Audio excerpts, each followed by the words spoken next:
Selamat malam teman-teman semua, perkenalkan nama saya Ewi Sartika Urubu, saya dari kelas 10 ADP 2. Baik teman-teman, untuk rangkuman materi IPA pada hari ini, saya akan menjelaskan tentang gerak bumi.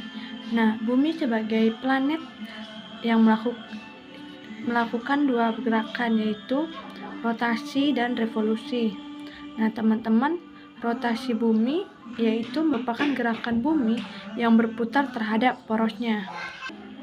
Sedangkan revolusi bumi yaitu merupakan gerak bumi yang mengelilingi matahari pada orbit edarnya.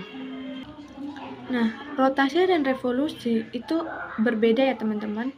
Nah, perbedaannya itu pada rotasi putaran ini berlawanan dengan arah jarum jam dengan sudut kemiringannya 23,5 derajat terhadap bidang ekliptika yang disebut sudut instansi. Dan bumi berputar pada porosnya dalam waktu 23 jam 56 menit untuk menyelesaikan satu kali putaran. Rotasi bumi juga menyebabkan beberapa fenomena alam di antara lain, yaitu pergantian siang dan malam. Hal ini terjadi karena bumi berbentuk bulat dan berputar dengan sumbu putar berupa garis lurus yang menyinggung kutub utara dan selatan bumi. Nah, fenomena yang kedua itu adalah pembagian daerah waktu. Nah, selain ada pergantian siang dan malam, rotasi bumi juga menyebabkan yaitu perbedaan waktu. Nah, konferensi menyepakati bahwa titik 0 derajat bujur sebagai acuan waktu internasional adalah kota Greenwich. Hingga saat ini acuan tersebut masih digunakan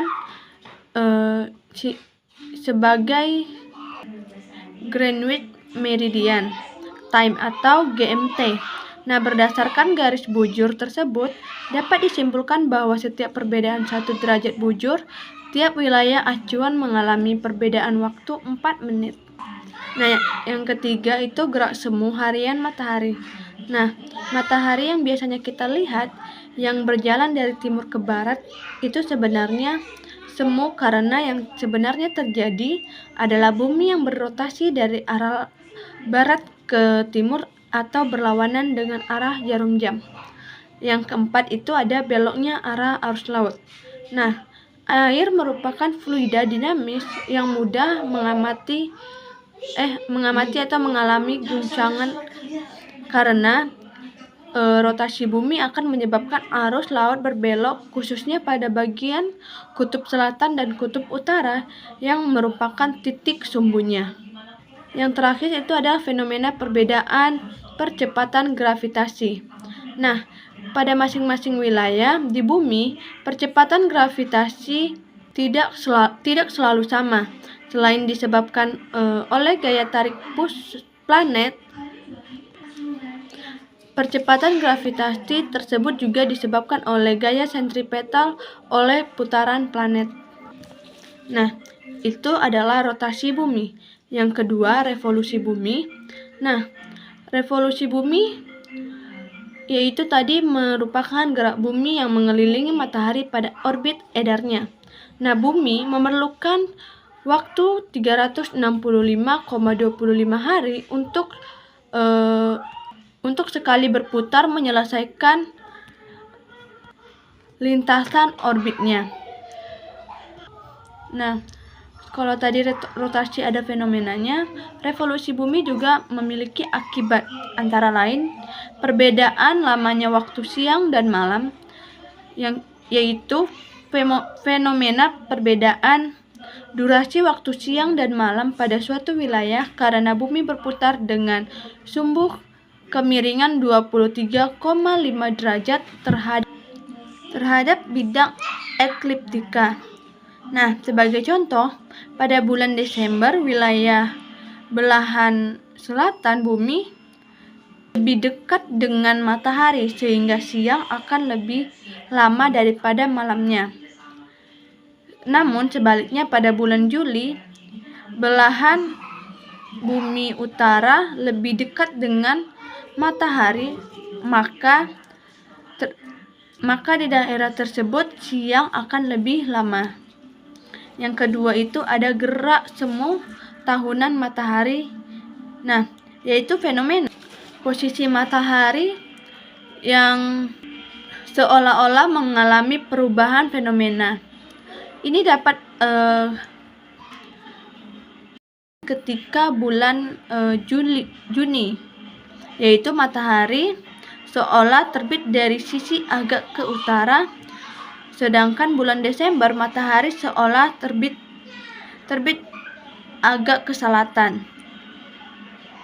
Nah, yang ketiga itu ada perubahan musim, yaitu fenomena acuan yang terjadi di negara-negara subtropis, baik di belahan bumi utara maupun selatan.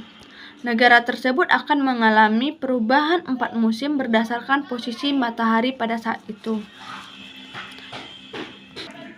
Yang keempat ada perubahan penampakan rasi bintang, yaitu perbedaan yang teramati dari bumi akibat perbedaan rotasi bumi, posisi bumi. Nah, sebagai tempat mengamati bintang tersebut, saat bumi berada di sebelah timur, seorang pengamat hanya bisa melihat gugusan bintang yang berada di sisi sebelah timur matahari. Demikian sebaliknya. Yang selanjutnya itu adalah tahun kabisat, yaitu perbedaan jumlah hari pada tahun keempat dari sistem penanggalan Masehi. Karena sistem penanggalan ini berdasarkan pada periode revolusi bumi yang lamanya 365,25 hari. Maka kelebihan dari 0,25 hari digenapkan menjadi 1 hari pada tahun keempat. Hal inilah yang mendasari jumlah hari pada bulan Februari terkadang 28 dan 29. Nah, itu kita telah membahas tentang rotasi dan revolusi bumi. Nah, selanjutnya itu ada bulan sebagai satelit bumi. Nah, bumi sebagai planet ketiga dalam tata surya memiliki sebuah satelit pengiring yang alami yang bernama bulan. Nah, bulan dapat kita lihat hanya di waktu malam saja, karena memantulkan cahaya yang berasal dari matahari. Rotasi bulan terhadap bumi yaitu 29 hari, 12 jam, 44 menit, 2,9 detik, atau 29,53 hari. Nah, bumi juga memiliki, selanjutnya kita bahas tentang gerak bulan. Nah, seperti planet-planet dalam sistem tata surya, bulan juga memiliki 2 gerakan, yaitu rotasi dan revolusi. Nah, rotasi bulan yaitu gerakan bulan berputar pada porosnya. Nah, sebagaimana telah kita bahas sebelumnya, hal inilah yang menyebabkan wajah bulan akan terlihat selalu sama oleh pengamat yang berada di bawah bumi. Nah, yang kedua itu ada revolusi bulan. Revolusi bulan terdiri atas 2 gerakan, yaitu sebagai berikut. Yang pertama itu revolusi bulan terhadap bumi, yaitu gerak bulan mengelilingi bumi dalam kurun waktu tertentu. Peristiwa ini yang menyebabkan bulan keempat berubah-ubah posisinya setiap hari bergantung pada kedudukannya terhadap bumi dan matahari. Nah, yang kedua ada fase bulan baru atau bulan mati, yaitu awal penampakan bulan mulai terlihat seperti seberkas cahaya lengkung. Nah, yang ketiga fase quarter awal atau first quarter, yaitu ketika bulan masuk pada fase seperempat periode revolusinya terhadap bumi. Pada fase ini, bulan terlihat sebagai bulan separuh.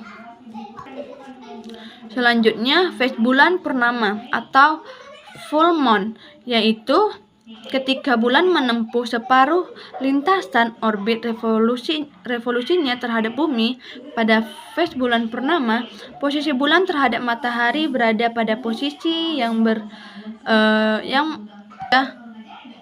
Selanjutnya itu adalah fase quarter akhir atau last quarter, yaitu ketika bulan menyelesaikan 3/4 lintasan orbitnya revolusinya terhadap bumi, sama halnya dengan fase quarter pertama. Pada fase ini, bulan berwujud separuh antara fase quarter dan fase purnama. Wujud bulan berbentuk bulan lonjong. Yang kedua, revolusi bulan bersama bumi terhadap matahari. Selain revolusi mengelilingi bumi, bulan juga berevolusi bersama bumi mengelilingi matahari. Periode edar bulan mengelilingi matahari memiliki waktu yang sama dengan periode revolusi bumi, yaitu 1 tahun berdasarkan acuan revolusi bulan yang dalam 1 tahun. Baik, selanjutnya sistem penanggalan bulan. Selain menjadi penerang saat malam, bulan juga bermanfaat sebagai pedoman penanda waktu. Sejak lama, sistem penanggalan bulan dipakai oleh orang-orang terdahulu. Penanggalan Saka dan Cina menggunakan pedoman bulan matahari, yaitu jumlah hari dalam 1 tahun dapat berjumlah 353 sampai 355 atau 383 sampai dengan 384. Hal ini disebabkan karena sistem penanggalan harus menyatukan 2 pedoman, yaitu bulan dan matahari. Selanjutnya, gerhana atau eclipse. Gerhana merupakan fenomena astronomi yang terjadi akibat benda langit berupa dalam bayang-bayang benda langit lainnya. Nah, fenomena gerhana terjadi akibat gerak revolusi bulan terhadap bumi dan revolusi bulan bersama bumi terhadap matahari. Nah, yang pertama itu ada gerhana bulan. Gerhana bulan terjadi ketika posisinya berada pada posisi yang berlawanan dengan matahari, atau disebut juga dengan fase purnama. Nah, ketika bulan melintasi bayangan bumi di garis edarnya, cahaya matahari yang seharusnya mengenai bulan terhalang oleh bumi, sehingga seseorang yang berada di bumi akan melihat bulan hilang pada saat itu. Nah, pada bulan ini ada yang pertama itu ada yang namanya umbra, merupakan daerah gelap karena cahaya matahari terhalang penuh oleh bumi. Yang kedua, penumbra, yaitu merupakan daerah samar akibat cahaya matahari tertutup sebagian. Oke, yang kedua itu ada gerhana. Setelah gerhana bulan ada juga gerhana matahari. Yaitu gerhana matahari merupakan peristiwa tertutupnya matahari oleh bayangan bulan ketika bulan berada di antara matahari dan bumi. Baik teman-teman, sekian untuk penjelasan materi pada hari ini.